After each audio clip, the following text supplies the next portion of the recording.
Alléluia. On va parler ce matin de briser les malédictions sur les mariages. Un mariage détermine aussi non seulement ton avenir, mais l'avenir d'une famille, l'avenir d'une nation. Une nation est forte lorsqu'il y a des familles fortes. Lorsqu'on veut détruire une nation, on commence à détruire les familles. On commence à détruire les enfants. Et après on détruit papa et maman, la nation est finie. Quand dans une nation, tous les mariages sont solides, cette nation est bénie. Quand dans une famille, tous ceux qui se marient sont solides, cette famille est bénie.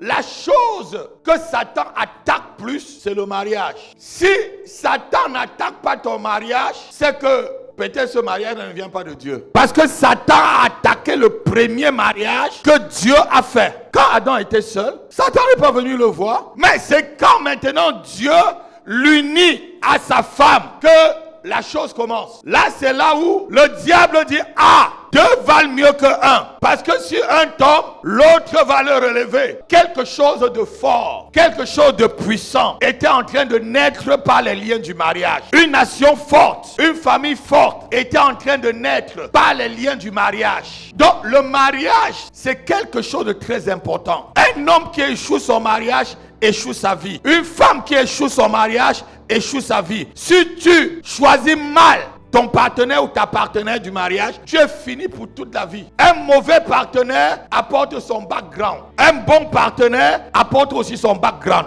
Dieu lui-même est l'initiateur de mariage. Quand il y a un mariage, c'est qu'on est en train de respecter les institutions de Dieu. C'est pourquoi, lorsqu'on se marie, on cherche toujours que Dieu soit au milieu de ce qu'il a institué. Ce n'est pas l'homme qui a inventé le mariage. C'est Dieu qui a inventé le mariage. Adam n'a jamais demandé Ève. Même quand Dieu a passé tous les animaux des champs devant Adam, Adam n'a donné que des noms. Mais jusque-là, il n'a pas choisi. C'est quand il a vu celle qui le ressemblait, il a dit, cette fois-ci, c'est la chair de ma chair, l'os de mon, on l'appellera femme. Ce n'est pas Dieu qui a donné le nom aux êtres, c'est l'homme. Et c'est même l'homme qui a donné le nom à la femme. C'est pourquoi lorsque tu te maries, ta femme prend ton nom. Lorsque tu prends un mariage au sérieux, tu es béni. Mais lorsque tu prends un mariage pas au sérieux, tu n'es pas béni. C'est pourquoi lorsque tu te maries, il faut savoir avec qui tu es en train de te lier. Dans tout mariage, il y a toujours un échange. Parce que le mariage va au-delà des rapports intimes. Parce que si le mariage restait que dans les rapports intimes, ceux qui ne sont pas mariés, ils font ça. Dieu n'aurait pas dit que si tu n'es pas marié dans les voies légales, tu n'es pas en train de respecter le mariage qu'il a donné. Le mariage, c'est quelque chose qu'il faut honorer. Dieu jugera les impudiques et les adultères. On fait la différence ici entre impudiques et adultères, qui ne sont pas mariés par les liens du mariage. Ils ne sont jamais même partis chez papa et maman dotés ou aller à la mairie pour officialiser leur rôle. Et la Bible dit encore, c'est impudique. Mais Dieu dit encore, les adultères. Tu es quand même marié, mais tu vas prendre une autre femme qui n'est pas ta femme. Voilà les deux portes qui ouvrent déjà la malédiction dans un couple. Alléluia. Vous allez me poser la question, est-ce que Dieu reconnaît le mariage à la mairie? Oui. Est-ce que Dieu reconnaît le mariage entre deux familles? Oui. Mais Dieu serait encore plus honoré si ce mariage est vraiment béni par son serviteur. C'est pourquoi ceux qui sont mariés et ils rencontrent Dieu demandent souvent aussi la bénédiction. C'est parce que ceux-là ont compris qu'il faut honorer le mariage. Pour briser quoi? La malédiction. Donc le mariage, c'est un contrat physique et spirituel. Tu donnes une parole à la personne, je t'aimerai toute la vie jusqu'à ce que moi on nous sépare. J'ai dit à votre maman, même quand tu auras 2 dents, elle a même 2 dents comme ça. Nous tous on a 2 dents, on rit comme ça. Ah chérie, je t'aime. J'ai dit que même s'il te reste que 2 dents, on va toujours s'aimer, c'est ce que je l'avais dit. Ça c'est un contrat entre elle et moi. Hormis le contrat que Dieu met dans le mariage. Il y a aussi des situations où lorsque tu rencontres un homme, ta vie est finie. Tout ce que tu fais échoue. Tu t'unis avec une femme, alors que tu avais 10 boutiques, tu te retrouves en train de vendre dans la rue. C'est ça les malédictions qu'on brise dans les mariages. Tu es en train de te marier avec qui? Celle ou celui avec qui tu es en train de te marier là. Quelle est la parole qu'on a dite sur lui, qu'on a dit sur ses aïeux? Quels sont les autels qui combattent Méfie-toi avec l'homme. Méfie-toi avec la femme que tu t'unis. Parce que une malédiction dite depuis longtemps sur la femme ou sur l'homme peut vous atteindre. Parce que vous partagez le spirituel, vous partagez aussi le physique. Je connais des hommes qui étaient brillants, des filles qui étaient brillantes. Quand ils se sont mariés, c'est fini.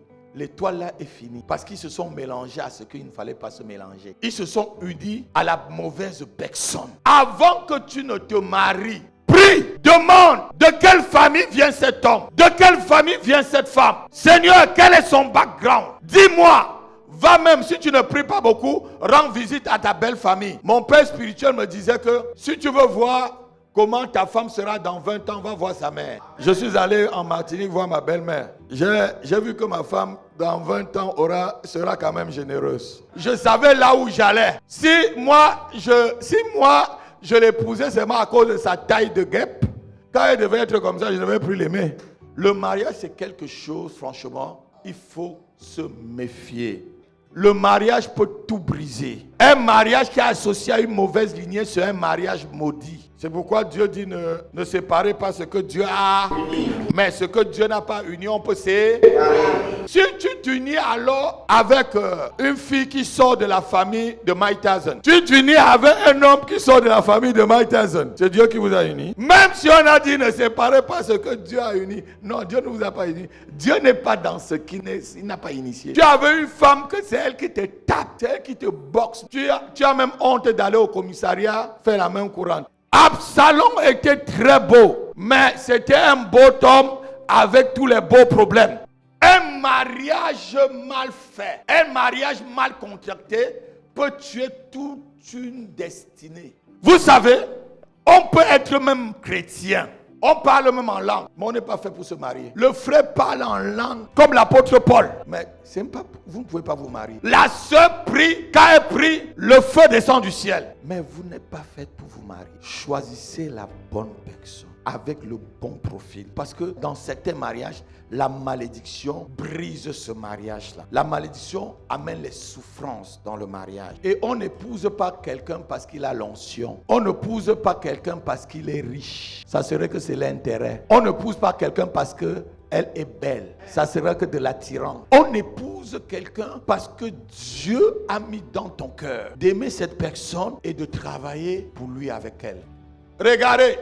Quand vous vous unissez à quelqu'un qui est malade, ça il vous donne sa maladie. C'est aussi comme ça sur le plan spirituel. Si vous vous unissez à quelqu'un qui est maudit, vous-même vous êtes maudit. Si vous vous unissez à quelqu'un qui est béni, vous êtes aussi béni. Il y a des mariages qui sont des mauvaises associations. Tu peux te marier pour aller en enfer. Tu pouvais être destiné pour le paradis, mais un mariage t'amène en enfer. Vous savez pourquoi Jacob a pris plutôt les enfants de Joseph que de choisir Joseph?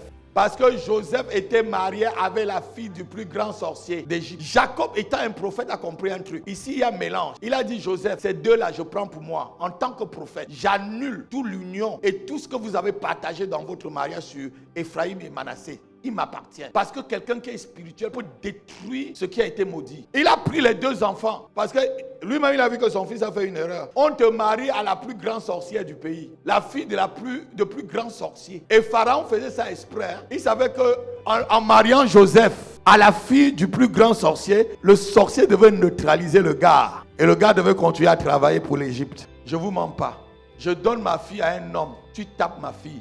On va nous retrouver là-bas. On va oublier que je suis pasteur. J'ai un ami. Il a marié sa fille à un frère. Le frère voulait bousculer sa fille. C'est la femme qui m'a dit, si je n'attrapais pas l'homme de Dieu voulait boxer le frère. C'est à la fille de qui qu'on fait ça? Si tu as le sang de Mike Tyson ou peut-être d'un catcheur, tu prends ma fille, il faut te délivrer. Tu dérapes, je te soigne. Si je suis ton pasteur, tu vas rester. Si je ne suis pas ton pasteur... Vous savez ce qui tue certains mariages? C'est le fait que tu vois l'autre mauvais que toi. Tu es toujours parfaite. Papa parfait. Marie toujours parfait. Tu es toujours en train de pointer ce que ta femme fait. Tu es moche, tu es bizarre. Tu n'es pas comme la fille de tel. Tu n'es pas comme la femme de mon âme. Toi-même, tu es bien. Tu vois la paille qui est dans l'œil de l'autre. Enlève d'abord ta poutre. Entre la paille et la poutre, quel est ce qui est facilement enlevé? C'est la poutre. Parce que la paille même, on ne voit pas. On cherche pour voir la paille. Mais elle est la poutre. Mais il voit ta petite paille. Non, ta place n'est pas à l'église. Ta place est au ciel, je te dis. Est-ce que vous savez que le mensonge, c'est une infidélité. Pour un gros mensonge, même pour un petit mensonge, on peut divorcer. La Bible dit, sauf pour cause d'infidélité. L'infidélité, c'est pas seulement aller commettre la... Un mensonge. Comment tu peux mentir à ta femme? Tu es parti voir ton ex. Tu viens, tu dis à ta femme, non. C'est elle qui m'a appelé alors que tu as mis son nom dans ton portable. Tu as mis Jacques du Travail. Jacques du Travail. Donc quand elle va fouiller ton portable, elle va voir Jacques du Travail. Elle va passer à côté. Elle va même pas te demander Jacques c'est qui. Mais si tu marques Jacqueline, directement, elle va savoir que ton ex était Jacqueline. Elle va t'attendre devant la porte. Il faut savoir avec qui tu te maries. Si déjà pendant les fiançailles, la fille te ment, le gars te ment, sache que dans le mariage, il va te mentir. Si déjà pendant les fiançailles, elle te tape, elle te gifle, sache qu'elle va te gifler. Si déjà pendant les fiançailles, tu vois comment elle parle à son père, sache que dans le mariage, elle va te donner le piment, parce que tu n'es pas son père. Si elle pointait seulement le doigt à son père, tu auras des gifles, tu n'es pas son père.